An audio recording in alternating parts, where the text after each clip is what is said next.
Hello and welcome in Youth Academy. I'm Kriti. So in this session, we will talk about all the important questions as perspective to UPSC Prelims 2025. So ये class में हमारे सारे questions के capsules होंगे with analysis होगी उनकी. तो let's get started. Rules वही होंगे. 30 सेकेंड्स प्रोवाइड किए जाएंगे. उसके अंदर आपको क्वेश्चन को रीड करके उसको समझ के आंसर्स देने हैं. तो इसके बाद हम उसके आंसर्स भी देखते जाएंगे. तो let's get started for the questions. हाँ, हमारे क्वेश्चन स्टार्ट हो रहे हैं. तो first let me choose the timer.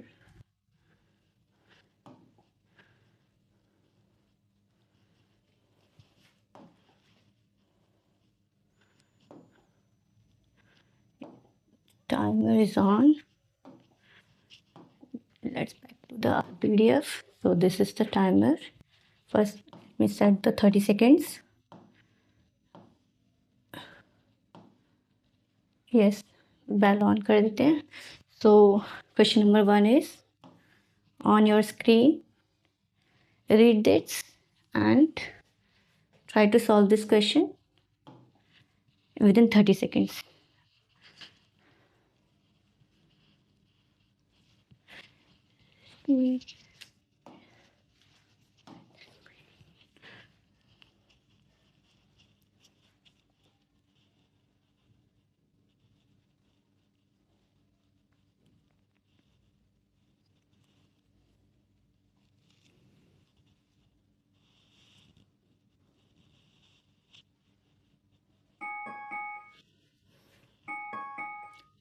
Yes. तो क्वेश्चन क्या है? The word justice. Yes. The word justice in the form of social, economic and political justice present in the preamble has taken from. हमें पता है कि जो Constitution of India है is borrowed from many countries including French, UK, USA, Germany and the Russian, Japanese. Yes, we all know that. तो इसमें पूछा है कि जो जस्टिस है, जो कि हमें पता है कि हमारे प्रेम्बल में 3 टाइप्स ऑफ जस्टिस प्रोवाइड किया गया है. आई होप आपको प्रेम्बल याद है. प्रेम्बल याद करना बहुत ज़रूरी है. तो इसमें 3 टाइप ऑफ जस्टिस बोले हैं: सोशल, इकोनॉमिक एंड पॉलिटिकल. तो ये जो जस्टिस का कॉन्सेप्ट है, ये 3, ये किस कंट्री से बोरो है, लिया गया है, टेकन है.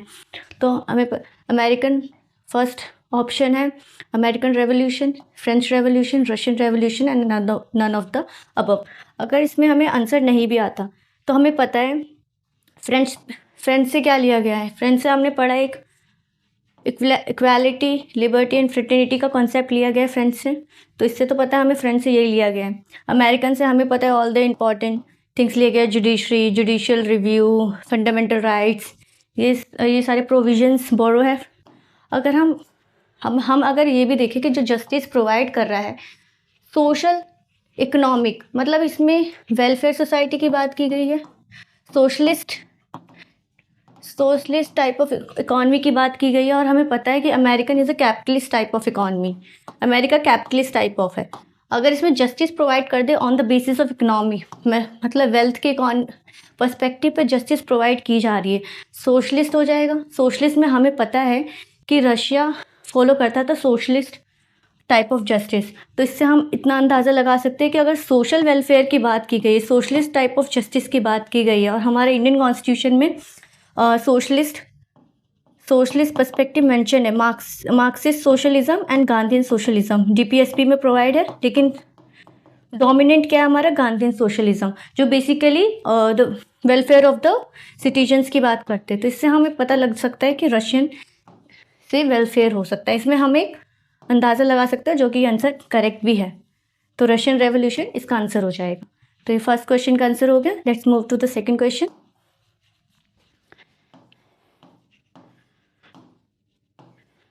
Yes, read the second question.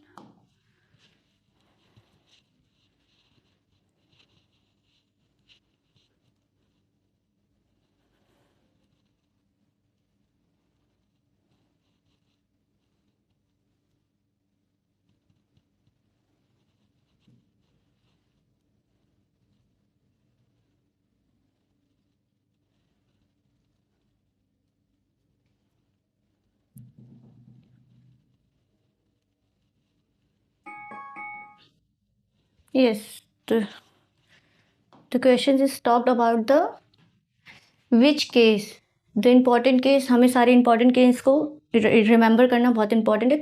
Cases पे आते हैं. Determine as the preamble is the part of the constitution. तो जो जो प्रेम्बल है वो कॉन्स्टिट्यूशन का पार्ट है कि नहीं, उसे हम मॉडिफाई कर सकते हैं, मीन्स अमेंड कर सकते हैं कि नहीं. ये बहुत ही इंपॉर्टेंट क्वेश्चंस हो जाते हैं क्योंकि इसकी क्लैरिटी होना ज़रूरी है. तो हमें पता है, अगर मैं आपको शॉर्टकट में इसका आंसर दूं तो preamble is a part of the constitution, ऐसे सुप्रीम कोर्ट के जजमेंट में आया था. अभी हमें बताना है कि कौन से सुप्रीम कोर्ट के जजमेंट में आया था कि preamble is a part of the constitution.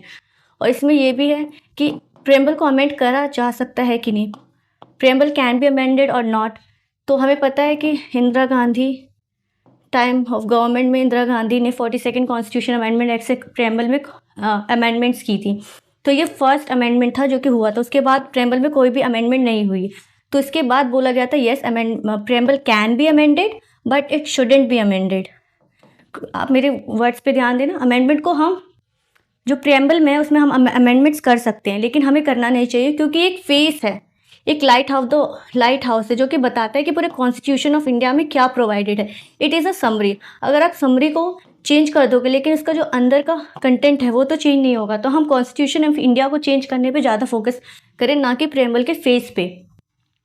तो ये हो गया, preamble is a part of the constitution and it can be amended. और इसमें अभी तक एक बार ही अमेंडेड हुआ है जो कि 42nd कॉन्स्टिट्यूशन अमेंडमेंट एक्ट के थ्रू अमेंडमेंट हुई थी. तो ये हमारा 2 क्वेश्चन इसमें टेकल हो गया. अब देखते हैं इसमें पूछे कौन से केस में बोला गया था कि preamble is a part of the constitution. हमें पता है गोलकनाथ जो केस था वो इसी जो preamble is a part of constitution और नॉट से ही लिंक्ड है. फिर उसके बाद हमारा केशवानंद भारती केस आया. ये जो सारे जजमेंट्स है ये इसी क्वेश्चन से लिंक्ड है. तो हमें पता है जो हमारा सबसे इंपॉर्टेंट लैंडमार्क जजमेंट जिसे कहते हैं वो केशवानंद भारती केस था, 1973 में आया था, जिसमें बेसिक स्ट्रक्चर डॉक्ट्राइन का कॉन्सेप्ट इंट्रोड्यूस किया गया था. तो उसमें बोला गया था जो preamble is a part of the constitution. तो हमारा option B is a correct answer. Preamble is a part of the constitution. तो यहाँ आंसर आ गया. अब let's move to the third question.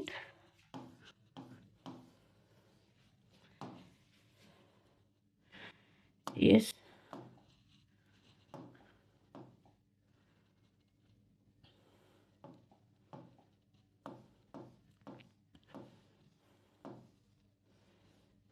seconds. Let me put the timer. Yes, let's solve this question.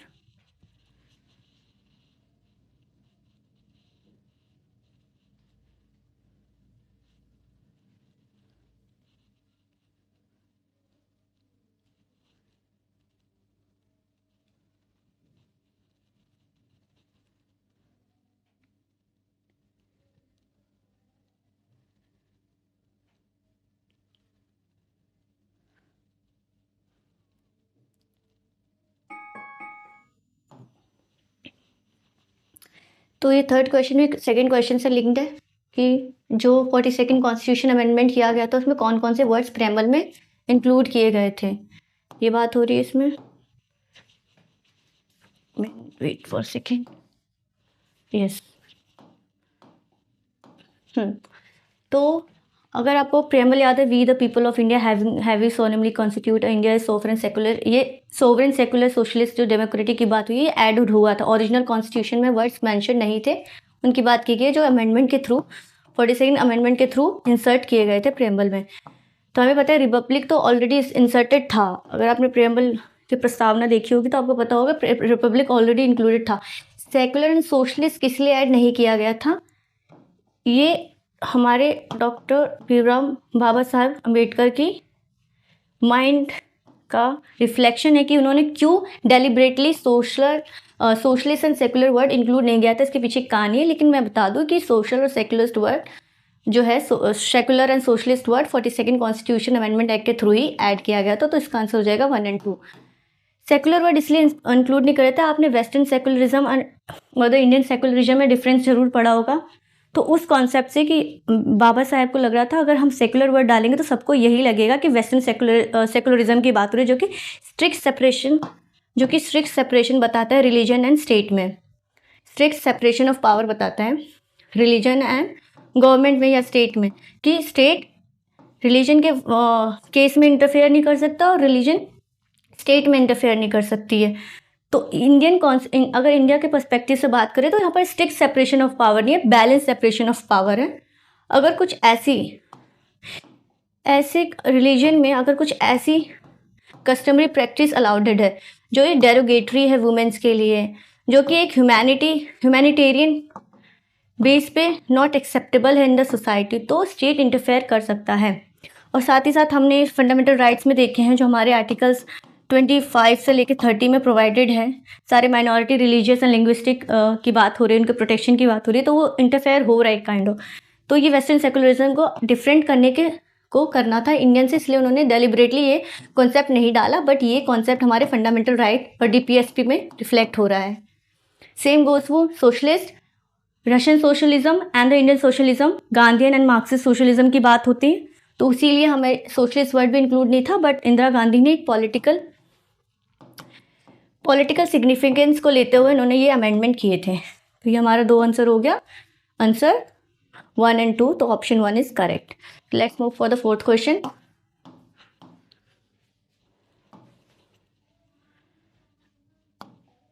Yes, read the question.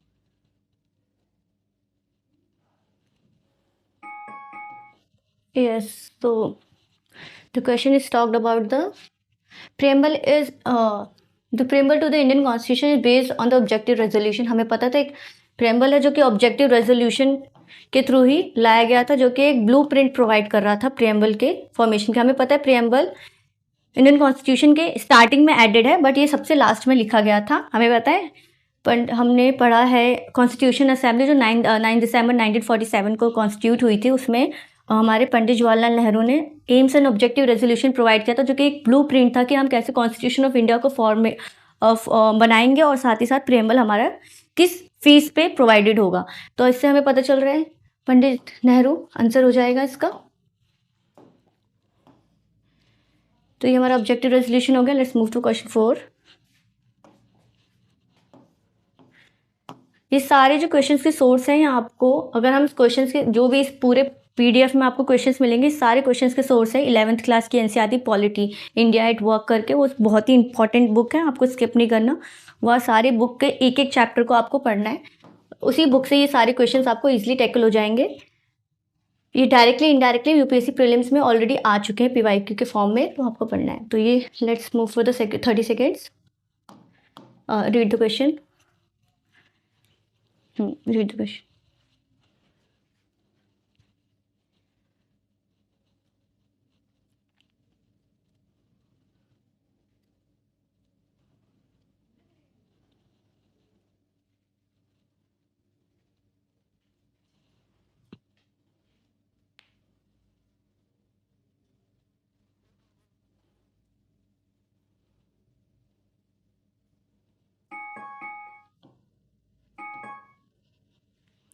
तो question is which statement is not correct. हमें पूछ रहा है नॉट करेक्ट, ये भी ध्यान से पढ़ना है। करेक्ट और नॉट करेक्ट में हमें तो बताना है। Not correct in the case of sovereign India. पहले हमें देखना कौन कौन सी करेक्ट है। सॉवरेन इंडिया किसे कहते हैं? India is not dependent on any country, ये तो सही है। सॉवरेन इंडिया का मतलब तो यही होता है ना कि वो India is a internal as well external sovereign from external influences and internal influences, यही तो बात हो रही है सॉवरेनिटी ऑफ इंडिया की। तो इसमें नॉट करेक्ट पूछा है, पहले देख लेते हैं कौन कौन से करेक्ट जा रहे हैं। India is not dependent on any country, correct है, नहीं है, वो एक्सटर्नली सॉवरेन है। India is not a colony of any other country, ये डॉक्टर अम्बेडकर ने लास्ट कॉन्स्टिट्यूशन में बहुत ही वोकलाइज किया था कि India is not a colony और as well as not a any kind of the colonies state of any state. India can give any part of its country to any other country. तो ये थोड़ा हो सकता है, इसको reserve कर लेते हैं। क्या इंडिया अपने पार्ट को किसी दूसरी कंट्री को दे सकता है? ये आपको पता है एक फेमस केस हुआ था, बेरूबारी यूनियन केस। जिसने एनक्लेव के एक्सचेंजेस की बात की गई थी, बेरूबारी यूनियन केस, जिसे पंडित नेहरू ने कहा था कि क्या इंडिया अपने टेरिटरी को सीड कर सकता है, दूसरे को दे सकता है। तो ये एक फेमस जजमेंट केस था, फर्स्ट केस बोलते हैं इसे। दूसरा दी गई, India is obliged to obey the union in an internal affairs. क्या इंडिया ओब्लाइज है टू ओबे द यूनियन, अगर वो union is a external agency. अभी हमने फर्स्ट स्टेटमेंट देखा कि वो किसी भी दूसरे कंट्री पे डिपेंडेंट नहीं है, तो UN is kind of a agency. क्या इंडिया, यूएन की सारी रेगुलेशंस बाइंडिंग है इंडिया के ऊपर? बाइंडिंग इन द सेंस, अगर इंडिया एक्सेप्ट करना चाहे तो कर सकता है, ना करना चाहे तो रिजेक्ट भी कर सकता है। तो इससे तो पता चल रहा है सोवरेन नहीं है, तो हमारा दी तो वैसे भी जा रहा है, हमने इसको रिजर्व किया था। India can give any part of its country to any of other community country. तो ये तो इंडिया का खुद का बनाया हुआ डिसीजन है, इसमें कोई दूसरी कंट्री इंटरफेयर नहीं करी। इंडिया का स्टेट है, इंडिया दूसरे को देना चाहे या ना चाहे, एक्सचेंजेस ऑफ एनक्लेव्स करना चाहे कि नहीं। बेरीबारी केस में ये एक्सचेंजेस ऑफ एनक्लेव्स हुआ था। तो इसमें तो ये सही है। अगर डी की बात करें तो ऑब्लाइज नहीं है इंडिया, इंडिया का खुद का डिसीजन है कि वो उसको बाइंडिंग करना चाहता है कि नहीं सारे अपने इंटरनल अफेयर्स में थ्रू द एक्सटर्नल इन्फ्लुएंसेस। तो ये करेक्ट हो जाएगा, is not a sovereign state. Not पूछा था, the not word is over here and the D is the correct answer of it. Let's move to question number 6. Solve this.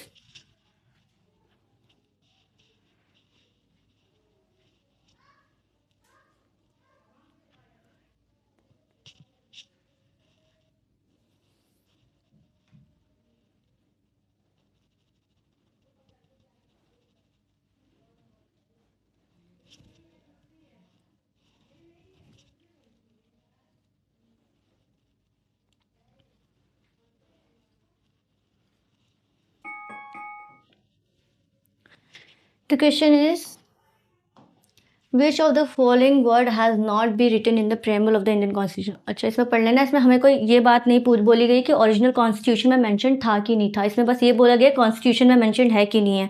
तो इसमें amendments भी include कर सकते हैं, ओरिजिनल कॉन्स्टिट्यूशन की बात नहीं की गई है। तो हमें पता है सोवरेन वर्ड है, सोशलिस्ट है, डेमोक्रेटिक है। इंडियंस में थोड़ा कन्फ्यूजन हो जाएगा, we the people of India है, not we the people of Indians है, तो ये इंक्लूड नहीं है प्रेम्बल में। तो ये this is the wrong state option. तो this is the right statement, it is not included in the preamble of the Indian constitution. So let's move to question number 7th timer. Do this too.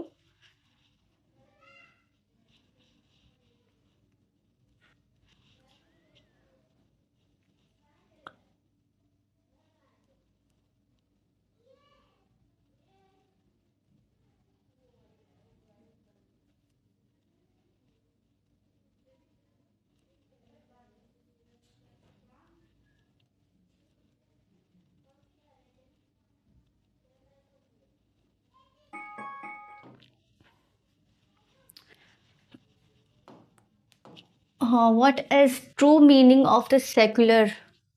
Secular का meaning पूछा, मैंने आपको बताया secular कैसे, western secularism is different from the Indian secularism. मैंने आपको बताया strict separation of power नहीं है, state can interfere in the religious affair only when there is a harm to the societal aspiration and needs of a particular community. Okay, so अगर हम बात करें कि ट्रू मीनिंग क्या है secular का, मतलब let's read the options. All religion are equal in the eyes of the government. यहाँ पर ये सही हो रहा है, इक्वल का मतलब ये हो रहा है कि उस गवर्नमेंट सारे रिलीजन को इक्वली ट्रीट करेगा irrespective of any discrimination and any unbiased treatment. तो बी का क्या होगा, special importance to the religion related to minorities. Yes, ये तो हमारे फंडामेंटल राइट में मैंशनड है, 25 से लेकर 30 में माइनॉरिटी के रिलीजियस एंड लिंग्विस्टिक माइनॉरिटीज़ की बात की गई, जिसको कैसे प्रिजर्व करना है, कंजर्व करना है, और कैसे वो अपने लिंग्विस्टिक हेरिटेज को प्रिजर्व कर सकते हैं एंड ऑल्सो स्प्रेड कर सकते हैं। तो सी की बात हो रही है, सी का one religion is promoted by the state. One religion is promoted by the state, India के एज सच कोई ऑब्लिगेशंस है नहीं, ना ही मैंशनड है, और इंडिया को करना भी नहीं चाहिए। ये सेक्युलर की डेफिनेशन से बहुत ही बियॉन्ड जा रहा है, नन ऑफ द फॉलोइंग तो ऑफकोर्स नहीं है। तो ये क्या है, true meaning of the secular state, all religion are equal in the eye of the government, special importance to the religion related to the minorities. Of course तो religion का word पूछा गया है, वन रिलीजन, ये तो ऑफकोर्स नहीं, eliminate कर देते, इन दोनों में से कोई एक हो सकता है। इसमें हमें बेस्ट ऑप्शन डालना है। कभी कैसे 50-50 में होता है कि हाँ ये भी करेक्ट है, ये भी करेक्ट है, लेकिन हमें इसमें से most appropriate and best option को इंक्लूड करना है। तो इसमें हो सकता है ऑल रिलीजन आर इक्वल, तो ये हमारे सबसे बेस्ट जा रहा है। ये कंजर्वेशन करवाते हैं but in not the respect of to derogate the other community and to surpass the other communities integrity, moral aspects, this all kinds of things. तो इसमें ऑल रिलीजन की बात हुई है, तो इंडियन सेकुलरिज्म का मतलब ही होता है कि सारे रिलीजन्स को इक्वली ट्रीट करना। तो हमारा ऑप्शन क्वेश्चन नंबर 7 का आंसर हो गया A. Let's question number 8।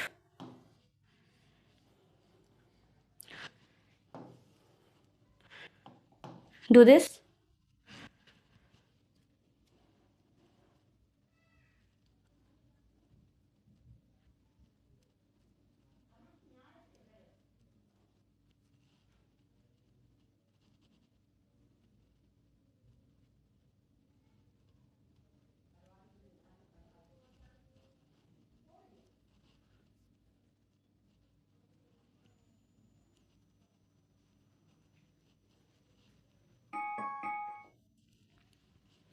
The idea of liberty, equality, and fraternity are borrowed from, we already discussed about it. It is borrowed from the French Revolution. So the option 8 का answer हो जाएगा A. Let's move to the question number 9. This is our last question. So let's do it with all the zeal. So let's do it.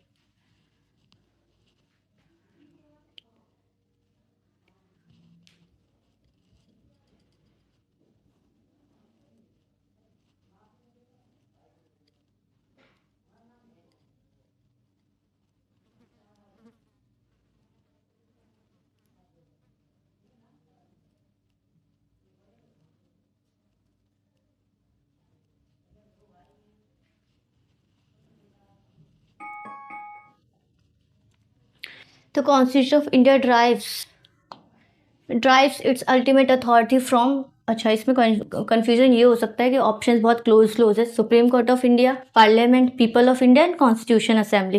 Constitution assembly में बहुत ही close answers आ भी सकते हैं। सबको लगेगा कि कॉन्स्टिट्यूशन असेंबली ने कॉन्स्टिट्यूशन ऑफ इंडिया को बनाया है तो सारे पावर्स उन्हीं के थ्रू आए होंगे, बट हमें पता है हमें प्रेम्बल के पर्सपेक्टिव से देखना है। प्रेम्बल एक समरी है कॉन्स्टिट्यूशन ऑफ इंडिया की। तो अगर आपको कॉन्स्टिट्यूशन ऑफ इंडिया इतना भी समझ में नहीं आया तो आपको प्रेम्बल याद करना है। प्रेम्बल में ही आपको सबके आंसर्स मिल जाएंगे। प्रेम्बल कैसे स्टार्ट होता है?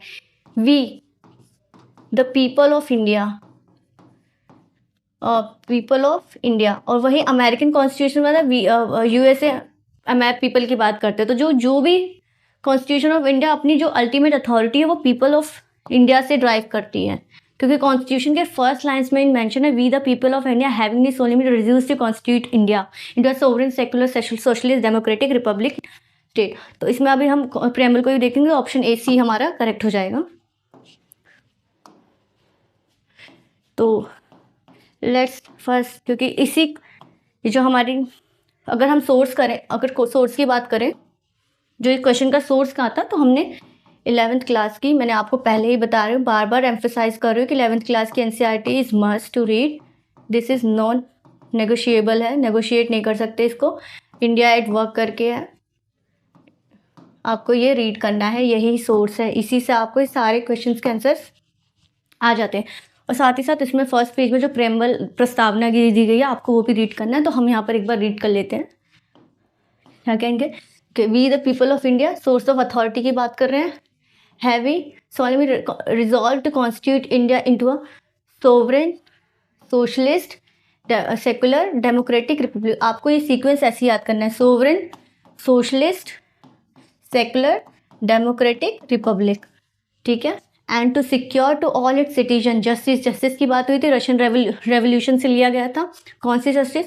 Socio economic and political justice, liberty of thought, expression, belief, faith and worship, ये बात हो रही है हमारी फंडामेंटल राइट्स में भी। Equality of status and opportunity and to promote among them all Fraternity assuring the dignity of the individual and the unity and integrity of the nation. Integrity और unity में आपको जो ये दो और एक दिख रहा है, ये अमेंडमेंट के थ्रू लाया गया था. अगर हम ये बात करें कब अडॉप्ट किया गया था, in our constitution assembly this 26th day of November 1949 do hereby adopt, enact and give to ourselves this constitution. ये हमने रीड कर लिया.